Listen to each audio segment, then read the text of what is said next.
Hey guys, this is Sumuk from TechVP and welcome back to a new video wherein today we're going to be spending our day with one of the most anticipated phones. Yes, our beloved Poco has finally made a comeback and we are going to be using the Poco X2 for the entire day today and telling you all the good and the bad about the phone and should you be spending your money, was it really worth the wait for months and years put together.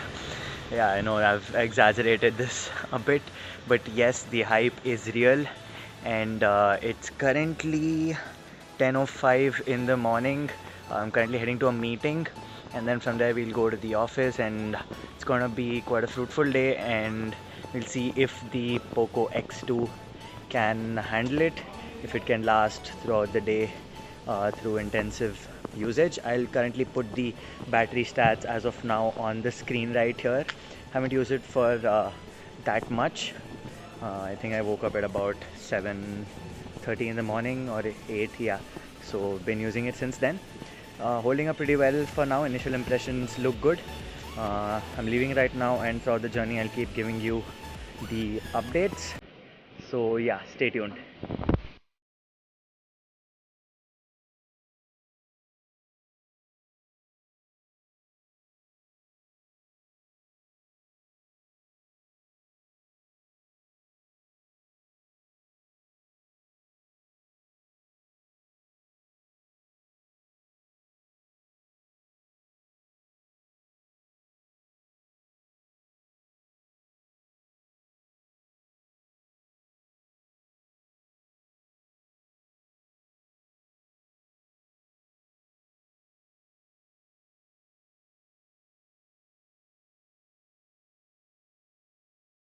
So I'm back at the office now and it's about 4 5 p.m. So I thought it would be a nice time to give an update.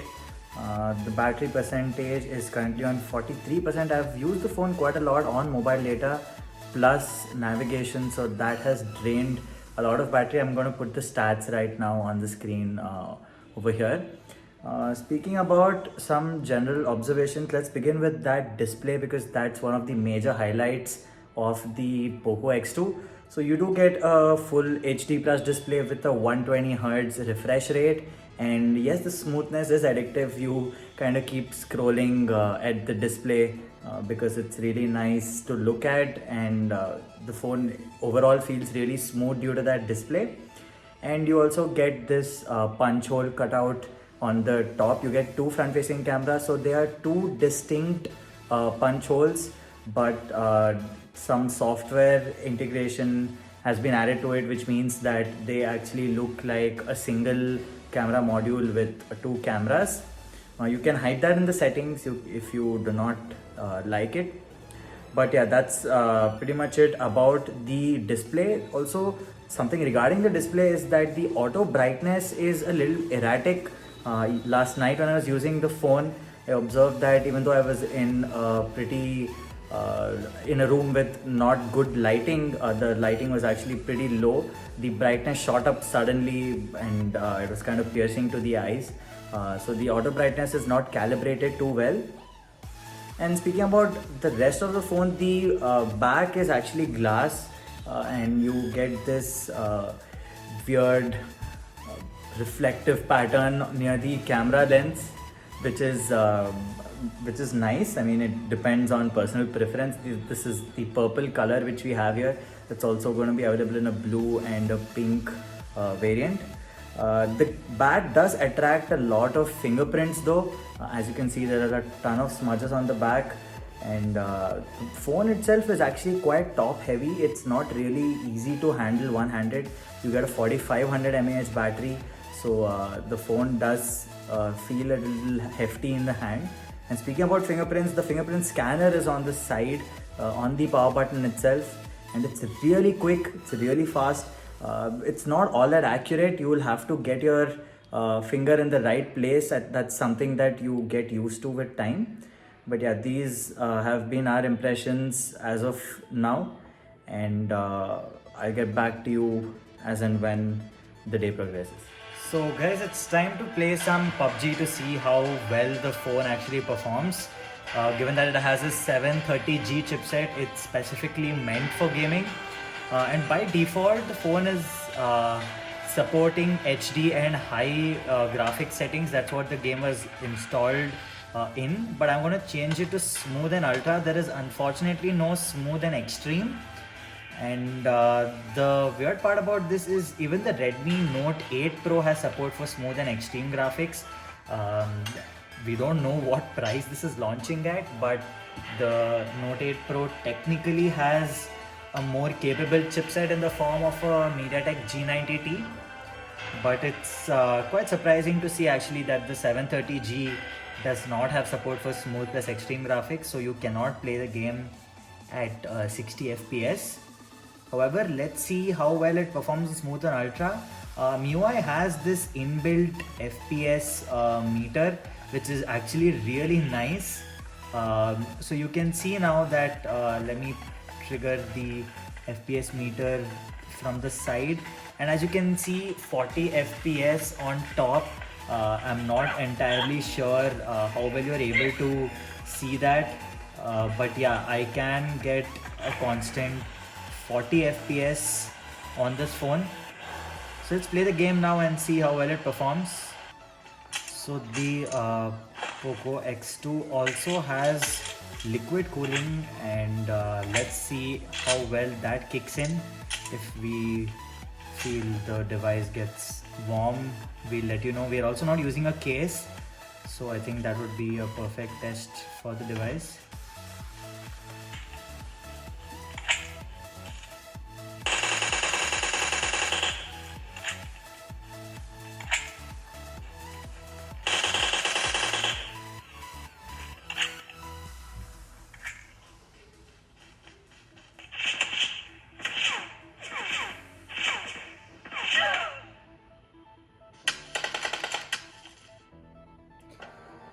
Well, so we're dead. Let's play another game and see how this goes.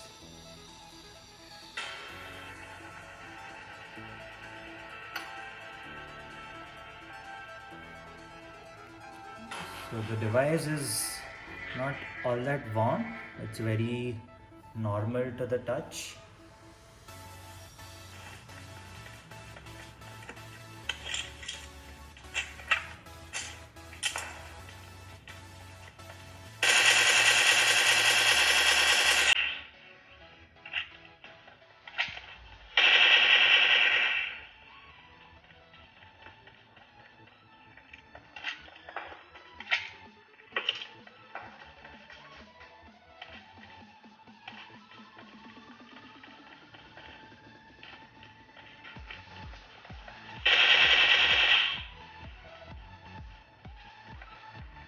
That's what happens when you get a grazer.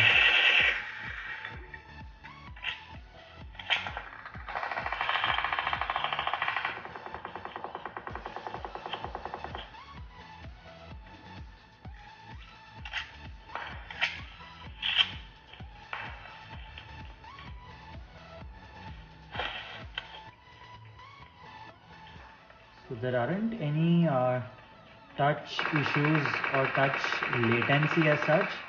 As you can see, I'm playing claw, so there are basically 4 fingers of mine coming in contact with the screen, and I haven't faced any issues. So yeah.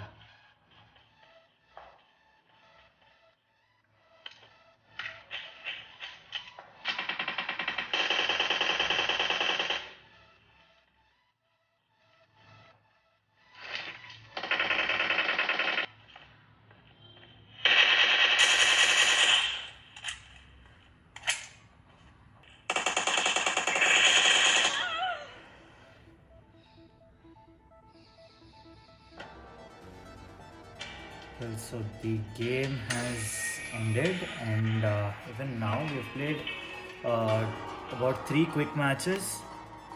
So that's about 25-30 minutes, and the phone is still pretty good to touch. It's not warm at all. In fact, it's really nice to hold. So even if you're not using a case, which I'm pretty sure most of you would be, that is still Really nice to see that the temperature is under control.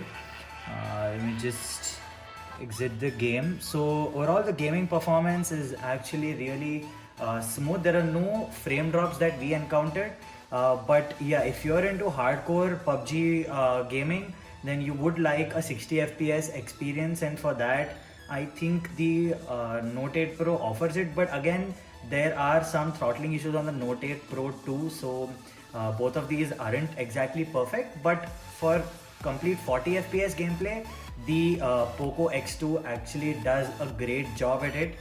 There were no frame drops or hiccups, and in about 20 minutes of gameplay, we have drained 8% battery. And let me just show the battery stats here real quick. So yeah, these are the battery stats. Here you can see PUBG Mobile. We've run PUBG Mobile for 37 minutes, and it's drained about 8% battery in our calculation. So yeah, the PUBG performance is pretty good on the Poco X2. The cooling is also coming into effect. The phone is not warm. It's nice to hold. And yeah, if you play a lot of PUBG, the Poco X2 is a nice option for you. So just as we always do after playing PUBG, let's speak about the general performance for those of you who do not play a lot of games. So opening up apps, your general apps like YouTube or Twitter, all your social media apps are actually really quick. And even though the app opening speed might not be as fast as your flagship devices, now because you have that 120 Hz display, the animation is really smooth, and that really makes the experience so much better than what it would actually be. Now the Snapdragon 730G is a powerful chipset. It can provide really nice performance regardless of what you're doing, and that is something that we do see on the Poco X2 as well. Now you do get Poco UI or MIUI for Poco, whatever you want to call it, because essentially it is MIUI with the Poco launcher on top of it, which anybody can actually use by downloading through the Google Play Store. But yeah, it's really snappy, and at least till now, till the time we've been using the device, we haven't encountered any ads in the UI, which is a really big positive because MIUI is infamous for showing ads. But fortunately, there is nothing as such throughout the UI. That's nice to see.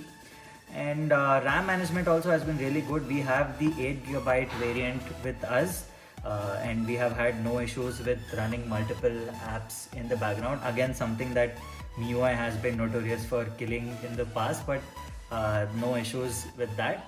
So if you are also a moderate user and use your phone for a lot of media consumption or social media apps, you're going to be really happy with the Poco X2. So let's talk about some other important factors about the Poco X2. So you do have carrier aggregation, which means I did get 4G plus signals a lot of time on Airtel here in Bangalore, and there is also voice over Wi-Fi with Airtel that seems to be working really well, and the call quality in general is quite good from the earpiece. I did not face any issues while making calls. Let's move on to some things related to content consumption.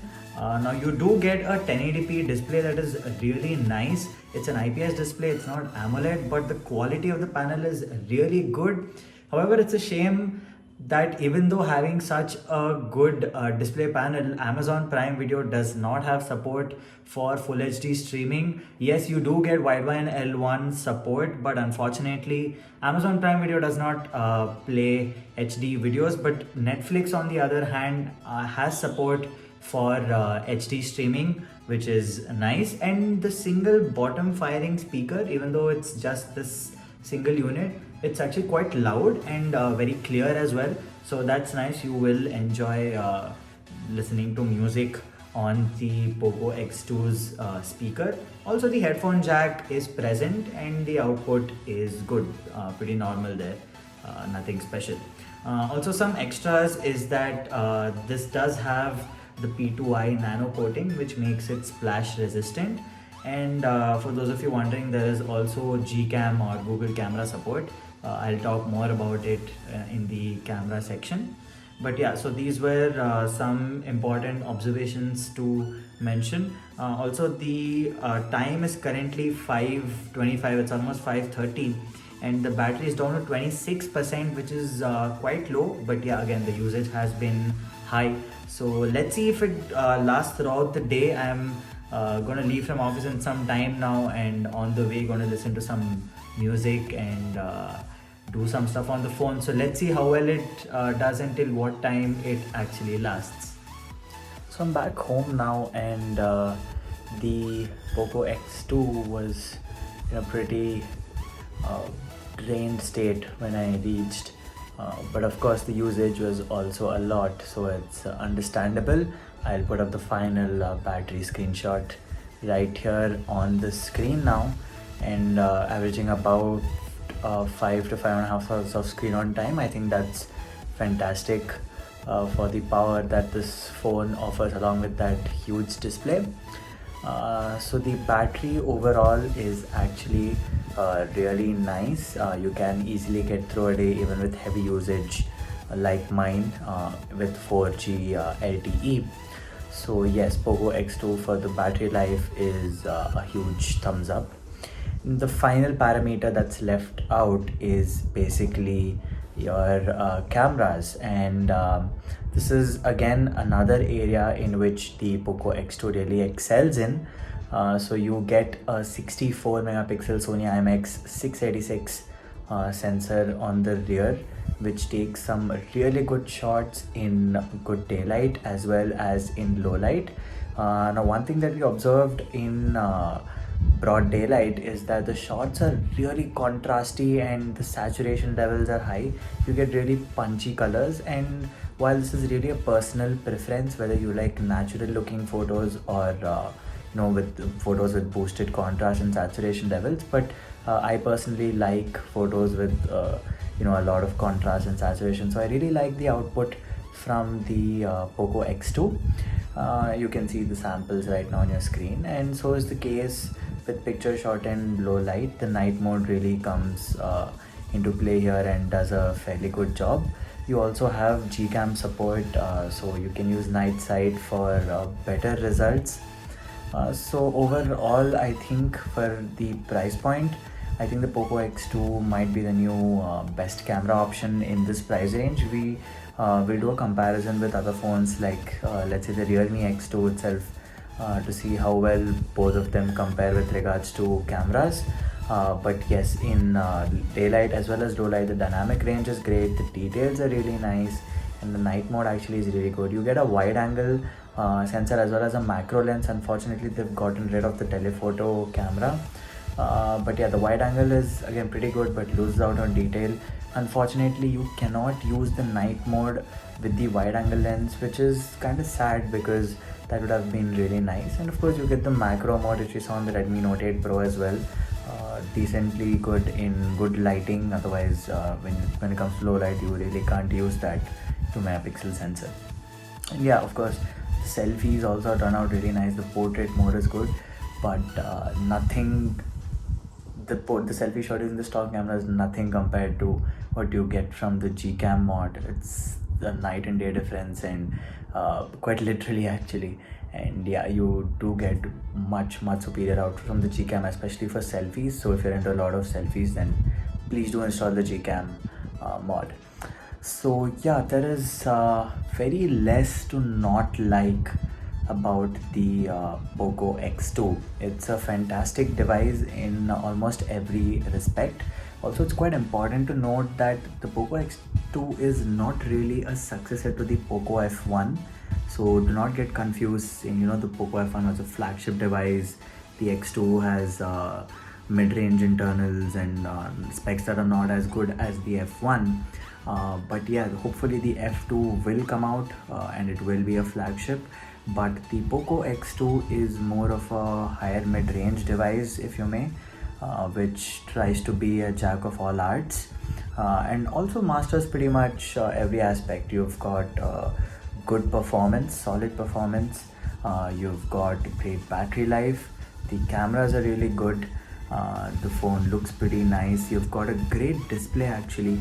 I really like the display on the X2 with the punch hole cutouts. Even though it's an IPS panel and not an AMOLED, it's really nice. And I think one area which they have compromised a little bit is in build quality. I think you've seen videos floating all over the internet of how weak the body is, especially because of that fingerprint scanner cutout which you have. It kind of brings down the rigidity of the device, but overall I think the Poco X2 is a great purchase. We're not really sure of the price point, but we're guessing anywhere between 16 to 18,000 rupees. I think somewhere around that 16,999 is what we are guessing. So let's see if it actually turns out to be priced that much. Well, hope you like this video. Do let us know what you think of the Poco X2 and if you're gonna purchase one. If you're a Poco fanboy, if you've had a Poco F1, let us know your experience of using Poco devices. Please share this video with your friends and whoever is looking to purchase a Poco X2. It will surely help them. And make sure you subscribe to our channel if you're new, and we'll catch you around. Thank you so much for watching.